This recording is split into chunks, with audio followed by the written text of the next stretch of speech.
All right, I believe we are back. I've changed up my hat for another one. Jeff, welcome back, and thank you everyone for joining us for this screening of Blood Quantum. Uh, it was, I don't think I'd watched the film since TIFF, and I was again struck because I remember the first time I got to see this film, the animation sequences weren't completed, and I just love those sequences so much, and I wanted to start with just about how important it was to have that element of style to the film, these animation passages, specifically the final one with Gorman. I think the style in the film is pretty uh, ambitious, I guess you could say, when you're talking about the budget. And I think when we make films, and when I say we, I mean like the guys I've been making films with have been the same guys since the shorts I've been doing. And I think we've kind of honed a method where we put the visuals first. And I think the animation was kind of a part of that because I think thematically, I always want the audience to know that they're in a movie, that it's not like a documentary that they're not watching like the definitive version of what Native people are going to be. So I do a lot of that stuff, and I think if you look at the films that I do in general, they're highly stylized. So you Mm. at no one point get any impression that I'm doing any kind of realism. I mean, the visual style is definitively magic realism. I think you could say some of the themes are social realism, but I think the attention to detail is specific for that reason, because I do not want to be the native represent representative for my tribe or my region or my reserve. And it kind of plays into that. I think that's why I'm such a plastician and I don't do docs because I'm really attracted to the artistry of making films. Like I'm very much into compositions. And I think Blood Quantum in particular, because of the animation, you can almost say it looks like a comic book. It's like it's very paneled. Everything is very rigid and very composed, almost like tableaus. And I think I was looking for a way to kind of heighten some of the themes that were already there, particularly in the original script, because we didn't have a ton of money, so there was just like a ton of stuff that got pulled out thematically that I was trying to work its way back in. And for the first panel, it was the idea that the land was polluted and it kind of polluted people and it went through generations. I think that's one of the first themes of the first panel. The second panel was just kind of showing lights all go off almost like a light switch. You go from just normal, no normal, just a guy who wears masks and runs around killing zombies with a battle scythe. That version of normal in the apocalypse to whatever he ends up being, like this kind of I don't know. You could Yeah. just say he goes nuts, but I think it's a little bit deeper than that.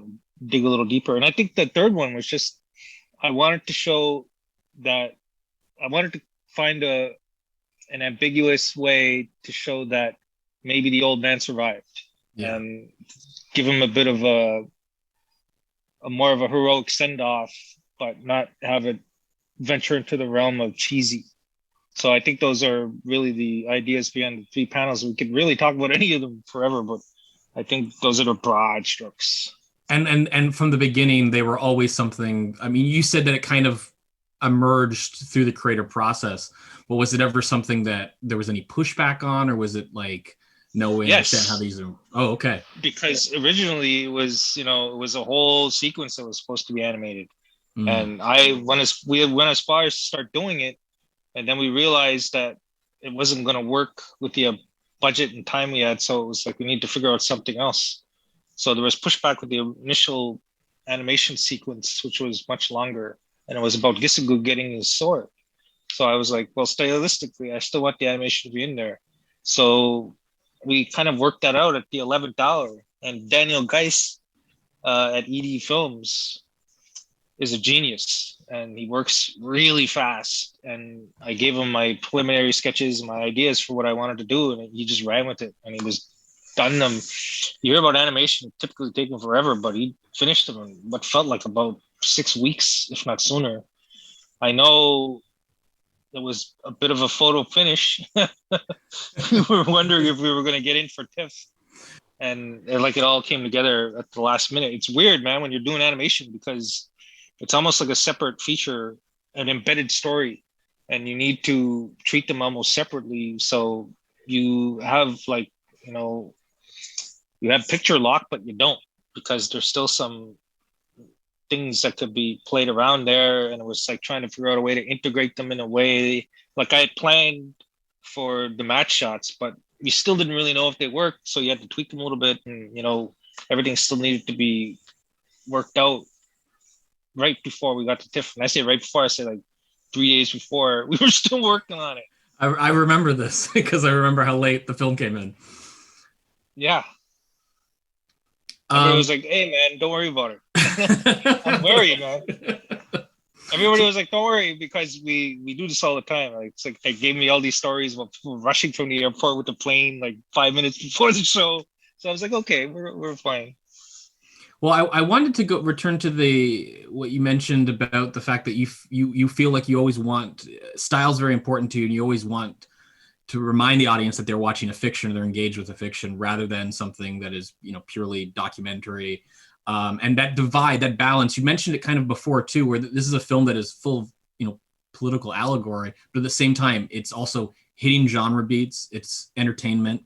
And in other interviews, you've referred to your films as what you would hope to be gateway drugs to better conversations. And I was wondering if you could tease out that idea a bit in terms of, you know, why you feel like it's important for these films to live on as sort of a fiction story that embeds these ideas but doesn't overwhelm them.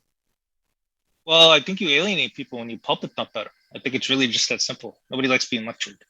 So you look at zombie movies are a perfect example too, because you could sit down and watch Night of the Living Dead and not realize it's an allegory for anything. And that's even doubly true for Dawn of the Dead, because I've seen that movie probably 50 times before I've read like an article about it saying, oh, it's a comment on consumerism in the US. I'm like, okay. Because I've never seen a mall in my life. I don't know what a mall looks like, because I grew up in the sticks. Like, we didn't have malls. And I realized that it became this perfect vehicle where you could take a storyline and you could just do something organically, like the natives are immune to the zombie plague. And it doesn't seem like a stretch, because, you know, you just take the idea that the manifest destiny that was colonialism came with like a plague, and you just flip it on its head and you're in this cinematic universe where everything's plausible. And I think we're still in a space that those critiques against the ruling class need to be codified to a certain extent. And I think that's true of other films too. Like the obvious, most obvious example would be Get Out. I think all these films are an allegory, obviously, for something else, but you could still enjoy them. I think it's integral too that you have to enjoy them as cinema, as films first, or those conversations are never going to come, because we've seen, particularly in Canada, where we kind of specialize almost in these social commentary films that are really deep and meaningful that ultimately nobody watches. Like a handful of critics will, you know, give them their, you know, 4 stars or 85% or whatever, and it'll be a topic of conversation in certain circles, but like it'll never hit the theaters. You'll never see it alongside like Avengers. And the sad thing about this, man, a friend of mine from Glasgowish, like 2 weeks before the film got released, had him and his son take a picture in front of one of those big cardboard cutouts they put in the megaplexes right before they released the film. And Blood Quantum was there with those blockbusters in these megaplexes, it never ended up getting released in theater, but for like a brief second, you were able to fantasize like, oh my God, we're kind of, you know, we're not in the same space, but we're in that conversation. And then we find out later when you talk about the performance envelopes that we have here in Canada, that Blood Quantum that we had and hopefully will do away with, that Blood Quantum performed as one of the best films in that year, last year, on its streaming platforms. And that's what you want because you get to keep making films. And I think, if you want to pour your heart out, go write a poem. Nobody needs $1 million to write a poem, but you need $1 million to make a movie. Yeah, so it is one of the issues that to express yourself. It requires so much more labor and capital. Like, even I remember making films like me and my buddy, and it was still like exhausting just making these 5-minute short films for school. And now it's becoming I wonder, I mean, you mentioned that, you began trying to, this film could have been your debut film that you've been wanting to make, debut feature rather. You've been wanting to make this film since 2006. Yeah, it should have been.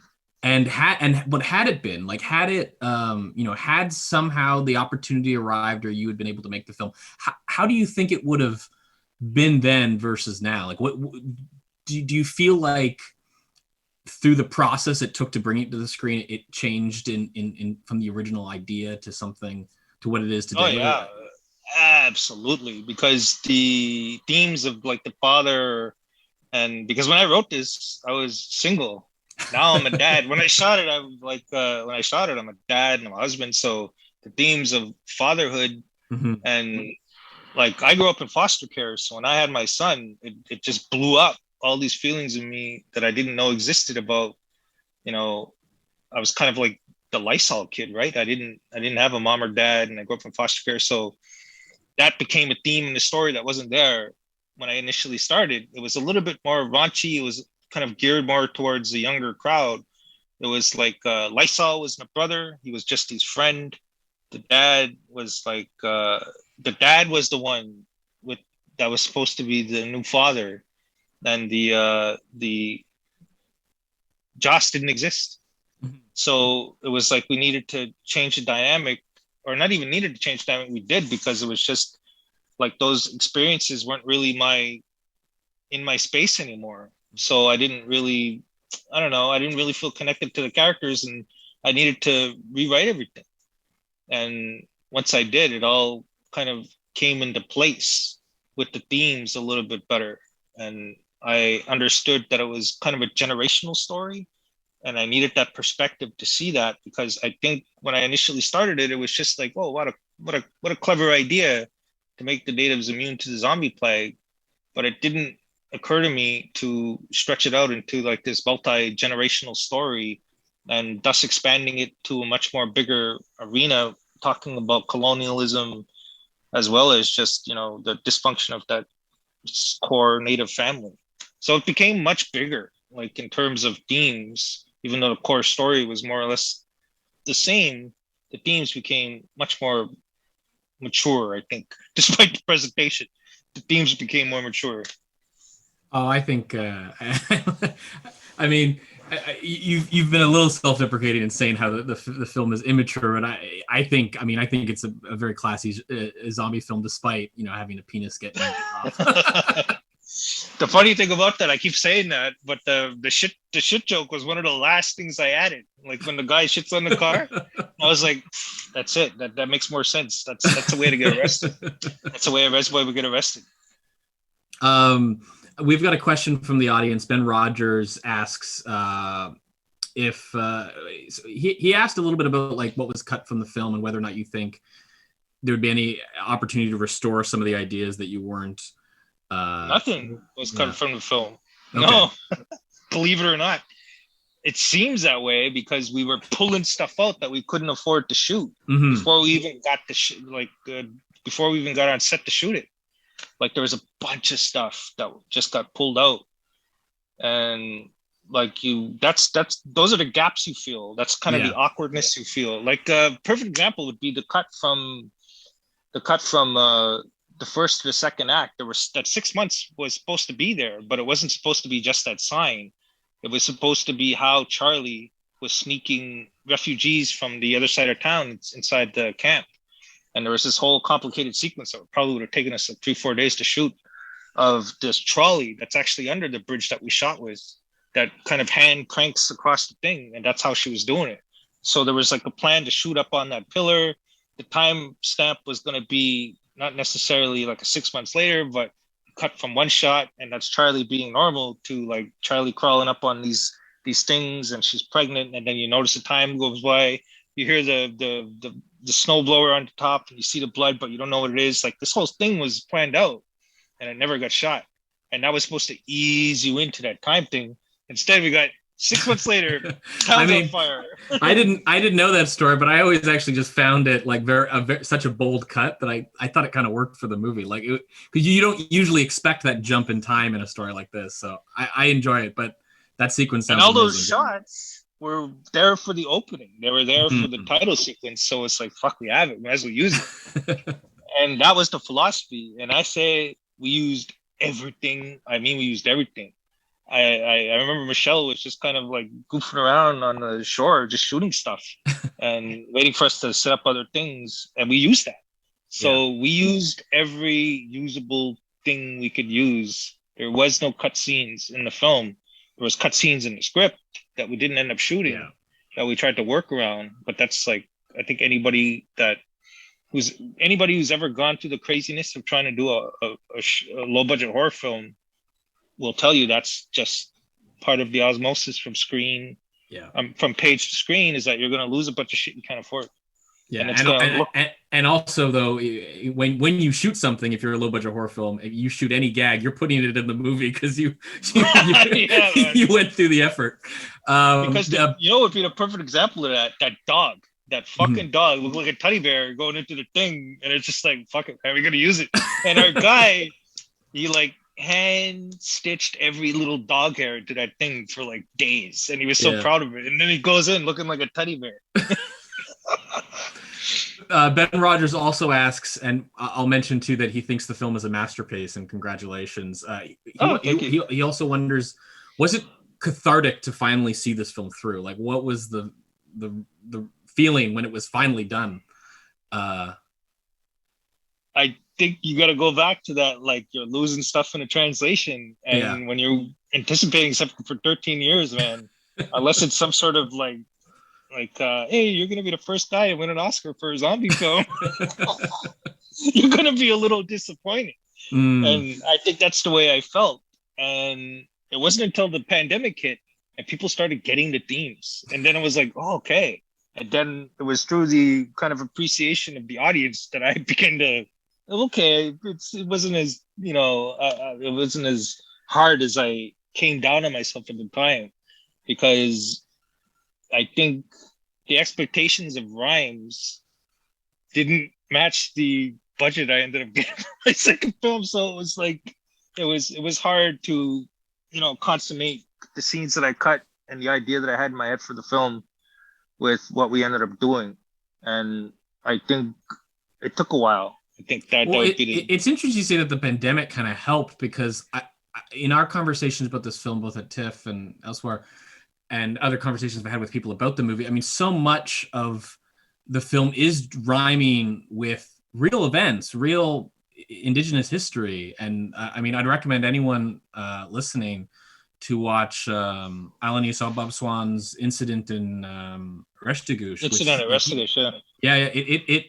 You pull directly from that film. And so there are rhymes that some audience members who are not familiar with that history, have never seen that film, will never, will not appreciate. And then but it's interesting how that now we're, living in a situation where people are actually experiencing, to a much lesser degree, but experiencing, a situation where you're kind of trapped in one space, and your people perceive that they're, that they've been limited in their freedom. And some of these things actually come out and people begin to identify with ideas in the film.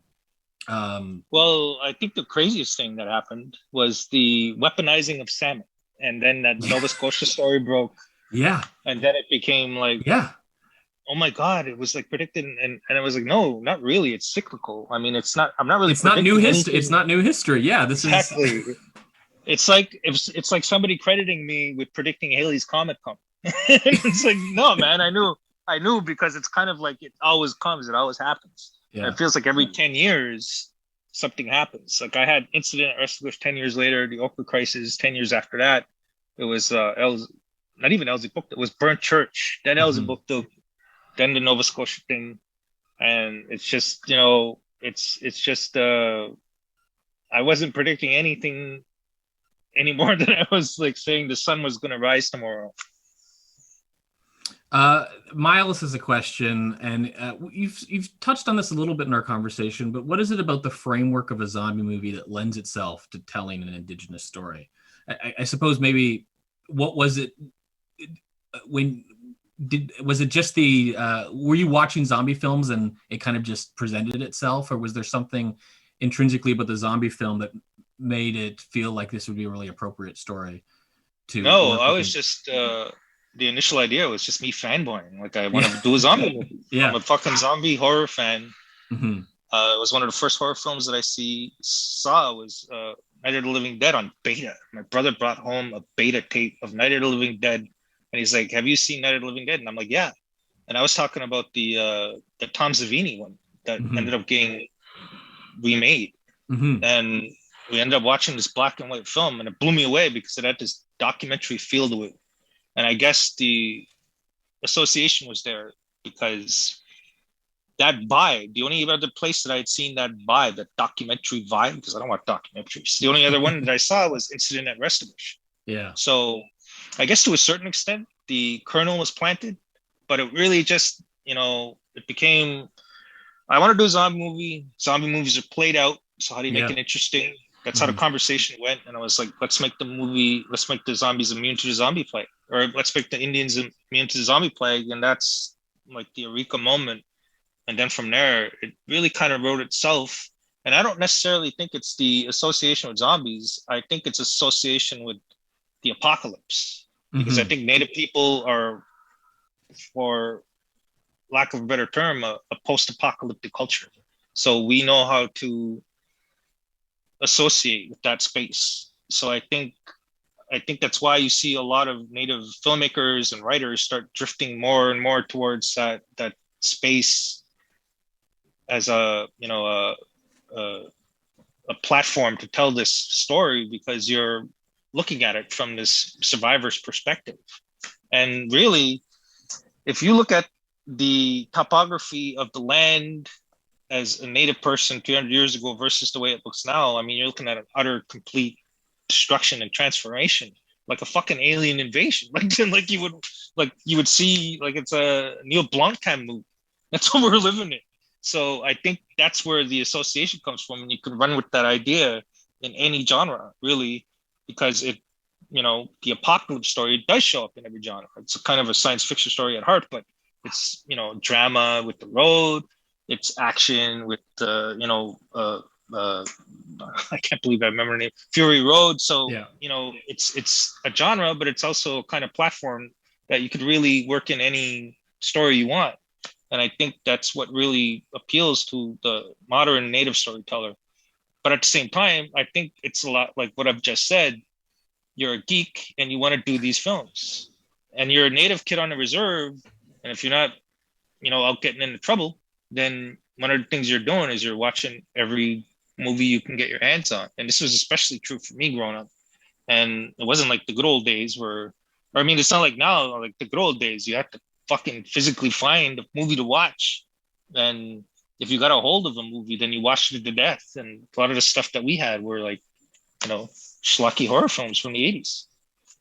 And as a horror geek, what was the most important thing that you had to include in this movie as like a fan of zombie films? Something that you were like, I haven't seen this in a zombie movie, or I'm making a zombie film, I have to have this moment. To me, it was the snowblower scene. It was the epitome, because you talk about Incident at Restigouche. We set up that blockade, the same exact place on that same exact bridge that they set it up like 40 years ago. So it meant something other than just, here's a cool zombie kill, but you don't need to know that in order to appreciate zombies walking into a snowblower. Nadia has a question, and it's a question that you've received a lot on this circuit, and it's regarding the name Blood Quantum. Nadia also mentioned that she's the first Native woman to graduate from Innis in 1993, or since 1993, or in 1993. But she just wanted to ask about its relationship to Blood Quantum as a colonial blood measurement system that was used to determine an individual's indigenous status. And I know you've spoken about this a lot, but was that title from the beginning? And another question I'd add to it too is, was there ever any thought from the producers, especially as some people aren't familiar with the concept, to like foreground that term or use that term in the film itself, or it's not something that you ever wanted to explicate in the film, but sort of? Well, we did this with rhymes. We kind of went through this whole thing with Rhymes for Young Ghouls, my first feature. Nobody knew what residential schools were. So we had to kind of put a little bumper in the front of the film, like, you fucking dumb colonists. Here's what residential schools are. Thank you very much. Yes, I didn't want to do that again. Yeah. Because I got annoyed by telling that fucking story. And people were pushing me to do it. And really, honestly, that was one of the hardest decisions that I had, because I didn't. How do you explain that? Every tribe, how do you distill it to a because every tribe has their own version of it. So I really didn't know how to explain it. It's like a racial caste system used to measure whether or not you're native, and by extension, whether or not you're going to receive the treaty rights that are bestowed upon you by the country that colonized you. So it's like it's a long-term erasure system. That's essentially what it is. And like, how do you explain all that shit on a title card in a movie? So it's like, I don't want to do it. So let's just pull another Bible quote out. And that's what we did.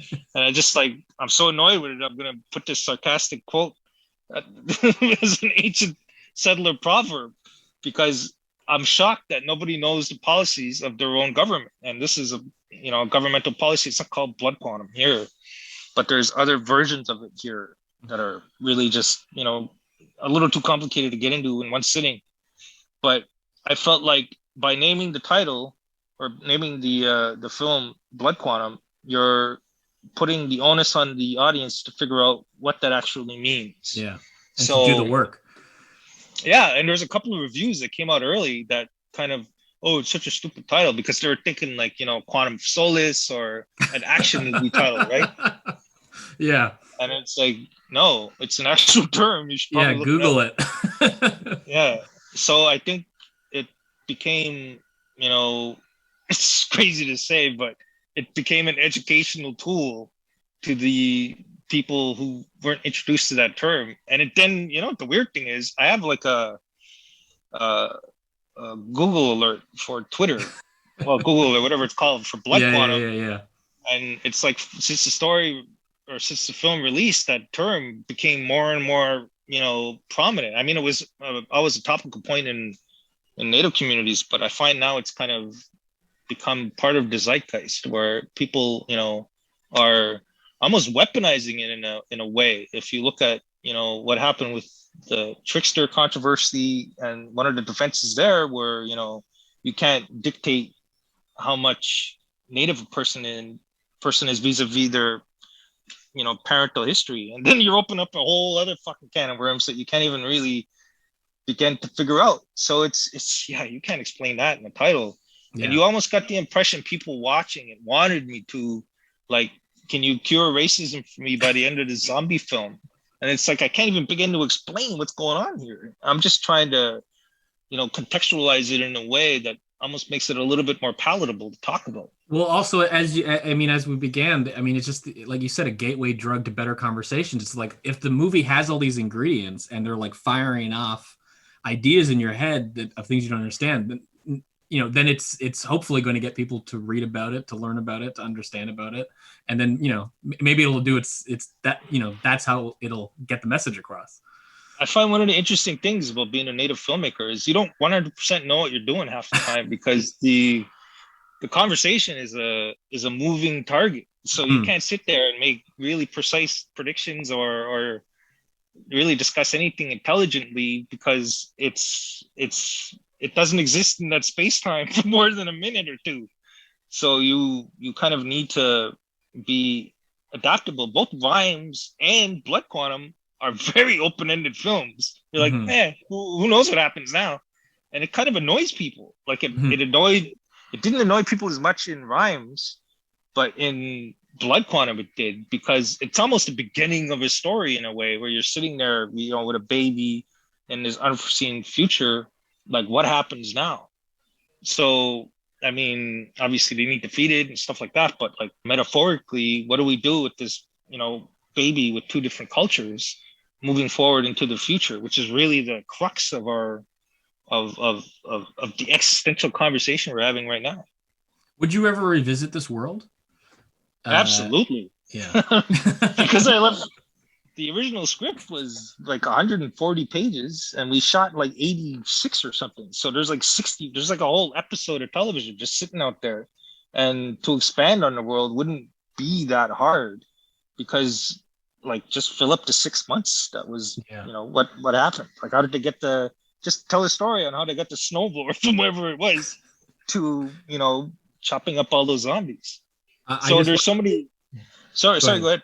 No. I was just going to say, Nadia just texted, chatted again, that she just to clarify that she started in 1993 and graduated in 1997. I just wanted to make sure to get that in there. The person who asked the Cool. question. What will? Sorry, excuse me.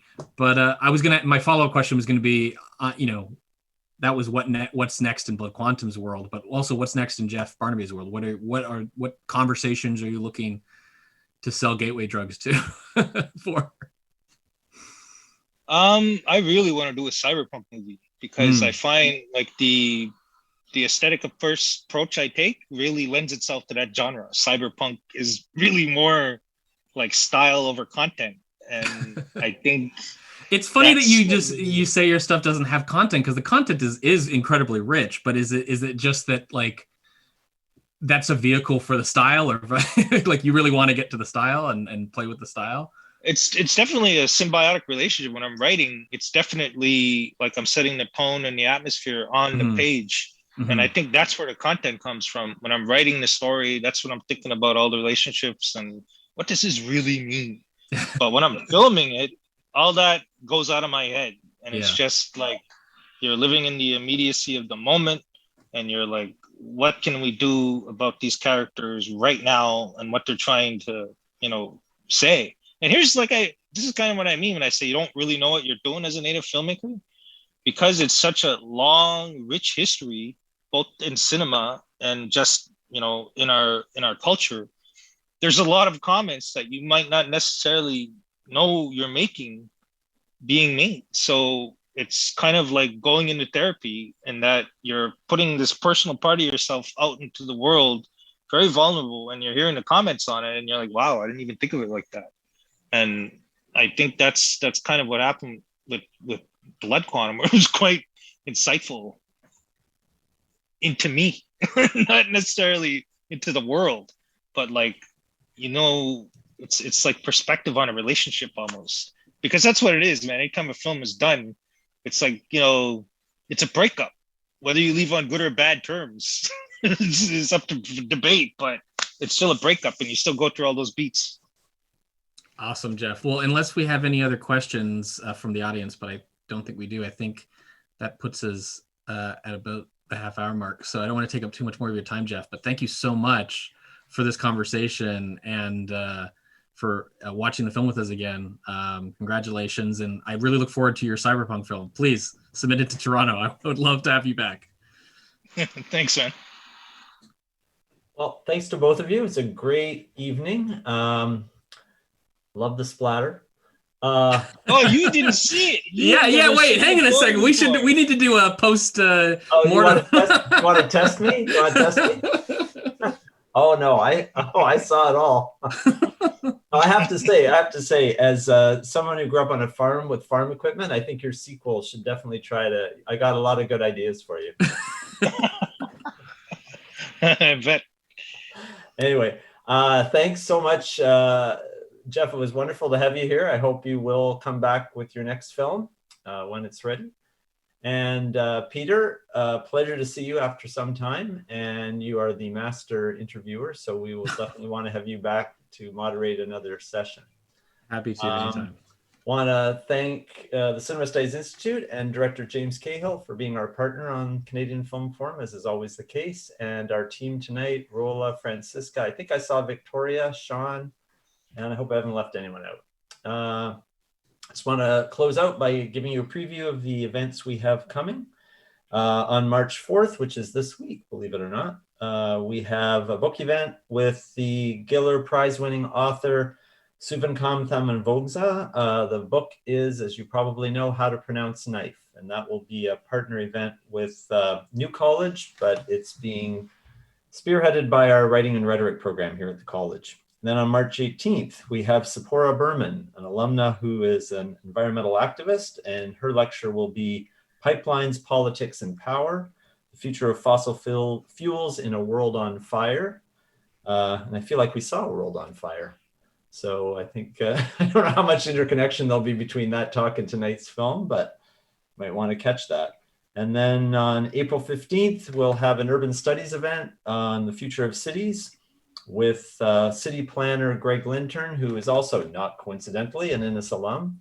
And that will be moderated by Rahul Bardwaj. And we also will have other Innis alum as part of that panel. So we'll get more information about that as we get closer to the date. But as always, we just keep rolling those events out. So please join us for whichever ones strike your fancy. And I'll just say thank you one more time to Peter and Jeff for a great evening, great film, and great conversation. So good night, everybody. Good night.